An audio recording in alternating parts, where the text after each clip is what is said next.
Rail टेका आंदोलन के बारे में थोड़ा बताइए कि रेल टेका आंदोलन आपका 20 तारीख को है, 20 सितंबर को। दिसंबर इस साल का 20 सितंबर 100 जगह पर कुर्मी समाज की ओर से अपने कुर्मी आदिवासी के मांग को लेकर के 100 जगह में 20 सितंबर 2025 को रेल रोकने का निर्णय लिया गया है।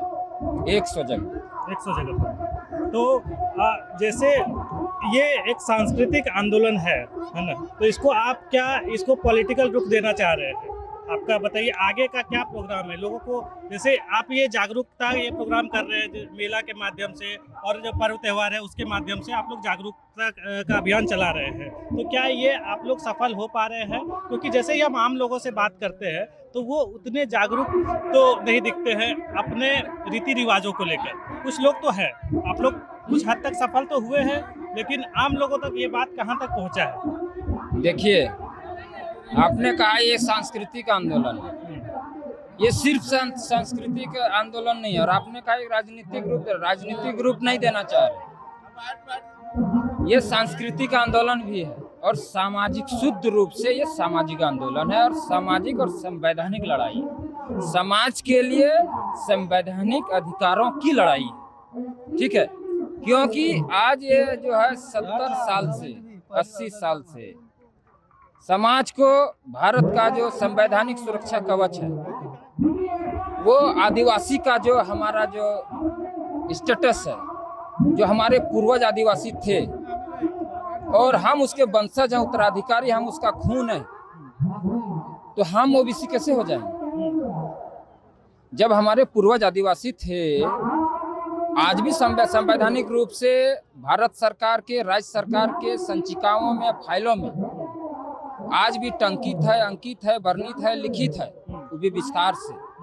जब हमारा हर जगह पर आदिवासी के रूप में, ट्राइबल के रूप में जब हमें अंकित किया गया, टंकित किया गया, वर्णित किया गया, लिखित किया गया, रिकॉर्डेड किया गया, हाँ, तो फिर आज हमारे पूर्वज जब आदिवासी थे तो हम ओबीसी कैसे हो जाएंगे? कभी नहीं हो सकते। हम भी आदिवासी होंगे क्योंकि हम उसका खून है।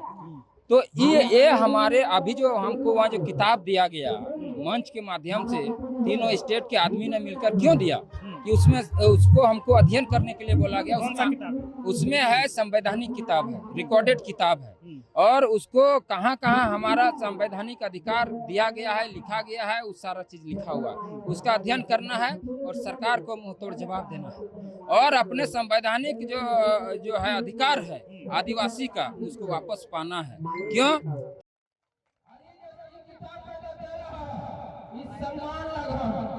समाज के पगड़ी लगन और एकरा हमारे अपन हमें ई माथा का बने सम्मान के रखे हन।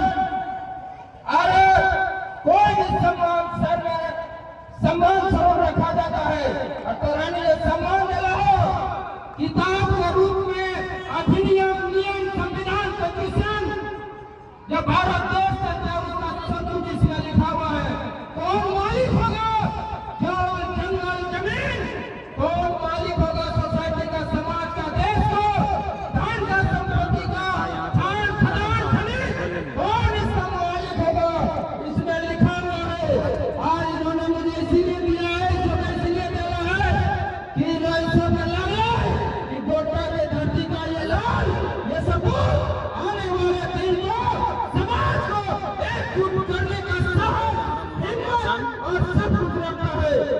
क्योंकि आदिवासी जल, जंगल, जमीन का मालिक है। हम मालिक हैं देश का, इलाका का, जल, जंगल, जमीन, खान, खनिज का सब हम मालिक हैं। और हमको आदिवासी से हटा के हमको हमारा जो मालिकाना हक है उसको इन लोगों ने छीनने का काम किया है।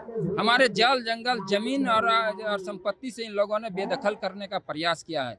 और ये सिर्फ जल, जंगल, जमीन की लड़ाई नहीं है। ये आदिवासी कहते किसको हैं? जिसका जन्म से लेकर मृत्यु तक सारा अपना नेग, नीति, नियम, नाच, गान, गीत, रीत, संगीत, सामाजिक व्यवस्था, नेगाचार, देवा भूता सब कुछ अपना होता है, किसी से उधार पैसा लेने का जरूरत नहीं है। जैसे संथालों की मांझी व्यवस्था है, मांझी हड़ाम ही उसका गुरु होगा, पंडित होगा, ब्राह्मण होगा, पुजारी होगा, वही शादी कराएगा, ब्याह कराएगा, तिलक कराएगा। वो मांझी हड़ाम संथालों का गांव का मुख्यमंत्री हो गया, प्रधानमंत्री हो गया, वो हेड हो गया। उसी तरह मुंडा में मानकी होता है, उसी तरह संथालों में, उसी तरह मुंडाओं में, उसी तरह कुड़मी आदिवासियों में भी महतो जो है, ये मेरा जाति नहीं है, ये टाइटिल नहीं है, ये मेरा समाज का पद है। महतो ही, जिस तरह संथाल में मांझी हड़ाम, उसी तरह हमरे में महतो ही समाज का मुख्यमंत्री और प्रधानमंत्री हो गया, वही गार्जियन हो गया, हेड हो गया, वही पुजारी हो गया, पंडित हो गया, ब्राह्मण जो बोलिए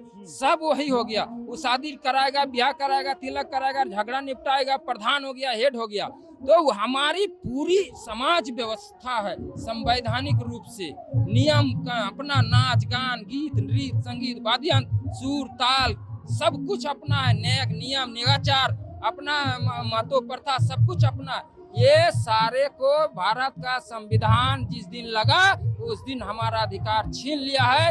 इसी को वापस पाने का ये लड़ाई है, ताकि हमारा जिस दिन हम आदिवासी सूची में पुनः शामिल हो, टंकित वर्णित हो जाएंगे, शामिल हो जाएंगे, शेड्यूल हो जाएंगे, उस दिन से हमारा नाच गान, गीत, नृत्य, संगीत, वाद्ययंत्र, देवा भूता, सामाजिक व्यवस्था, जल, जंगल, जमीन, हर चीज का हमारा सुरक्षा कवच मिल जाएगा। और हम लोगों का जो पूरी दुनिया में जो अलग पहचान है, अस्तित्व है, वो मेरा बचा रहेगा और हम अपने जल, जंगल मालिक का अपना मालिकाना हक प्राप्त हो जाएगा। एक सवाल और, जैसे आप बोले कि आदिवासी सूची में अंकित है ना, तो क्या आपको सरकारें, जो जितनी भी सरकारें यहाँ 2000 से झारखंड अलग हुआ है, तो धोखा देती रही है आपके समाज को, आपको, आपके नेताओं को? ये सिर्फ सरकारों का विषय नहीं, इसके पीछे बड़े बड़े उद्योगपतियों, कैपिटलिस्टों, चोरों, डकैतों, लुटेरों, जो है भ्रष्टाचारियों, सबका हाथ है, सबका। क्योंकि भारत के 40% खनिज संपदा झारखंड में, और झारखंड जो बृहद झारखंड जिसको बोलते हैं, जिसमें कि उड़ीसा में जैसे मयूरभंज हो गया, ग्वांझर हो गया, पुरुलिया हो गया, वगैरह वगैरह जो डिस्ट्रिक्ट है, और जो जैसे मध्य प्रदेश में, और इस सब जिला जो छोड़ दिया गया, उस सब महत्व बहुल क्षेत्र है। और इस इलाका को कमजोर करने के लिए, महतो समाज को कमजोर करने के लिए ऐसा किया गया। क्यों? क्योंकि भारत का 40% खनिज संपदा अकेले इसी क्षेत्र में है, झारखंड में है और इसी क्षेत्र में है। ठीक है, एक मिनट। तो इसको कैसे लूटा जाए, खनिज संपदा, वो लोग लूटने के लिए, लूटपाट करने के लिए, जल, जंगल, जमीन का लूटपाट, खनिज संपदा का लूटपाट करने के लिए ऐसा किया। क्यों? क्योंकि पूरा इलाका का जमीन कुड़मी आदिवासियों का है, और पूरी दुनिया में, भारत में, झारखंड में नहीं, भारत में ही नहीं, पूरी दुनिया में आदिवासियों को विशेषाधिकार प्राप्त है, कानूनी रूप से, संवैधानिक रूप से। और इसी संवैधानिक रूप से हमको कमजोर करने का कोशिश किया है। क्या? कि पूरा दुनिया में आदिवासियों के कोई भी जल, जंगल, जमीन, उसके जो है संपत्ति को उसका कोई ले नहीं सकता है, उसके बिना इजाजत का खरीद नहीं सकता है, खरीद बिक्री नहीं हो सकता है, हस्तांतरित नहीं हो सकता है। तो इसके अब जब हमारा जमीन हस्तांतरित नहीं होगा, तो यहाँ का जल, जंगल, जमीन में जो खनिज संपदा है, हीरा, सोना, चांदी, कैसे लूटपाट कैसे करेगा? इसी के लूटपाट करने के लिए आज हमें आदिवासी सूची से बिना कसूर का, बिना दोष का, निर्दोष होने के बाद भी हमको जबरदस्ती हटा दिया है। क्यों? क्योंकि इन लोगों को हमारे जल, जंगल, जमीन में जो खनिज संपदा है उसका लूटपाट करना है। भ्रष्टाचार इसके पीछे है, उद्योगपति भी इसके पीछे है, और लुटेरा, चोर, ये लोग सारे लोग। कुड़माली भाषा को लेकर आप बोल रहे हैं कि 5वीं अनुसूची से 8वीं अनुसूची में डाला जाए ना, तो उससे क्या फायदा होगा? देखिए, किसी भी घर में भी एक संविधान होता है, नियम कानून होता है। बड़ा भाई से ऐसे करना है, बात करना है, ससुर से, सास से, माता से, पिता से, वाइफ से, बेटा से, बेटी से, घर में भी एक शेड्यूल और नियम कानून होता है। उसी तरह देश चलाने के लिए भी एक शेड्यूल और नियम कानून होता है। अगर वो संविधान अगर हमको नहीं पहचानेगा, अगर सुरक्षा कवच नहीं देगा, तब तो हम बच ही नहीं पाएंगे, और हमारा कल्चर, हमारा समाज ही नहीं, हम ही नहीं बचेंगे तो मेरा परिवार और समाज कहाँ से बचेगा? फिर मेरा भाषा, सभ्यता, संस्कृति, पर्व, त्योहार, नाच गान, गीत, नृत्य, संगीत, वाद्ययंत्र, सामाजिक व्यवस्था मेरा कहाँ से अलग पहचान है, मिट जाएगा ना। तो उसको हमारा मिटे नहीं, मेरी पहचान बरकरार रहे, और हमारा सारा कुछ संविधान मेरी रक्षा करे।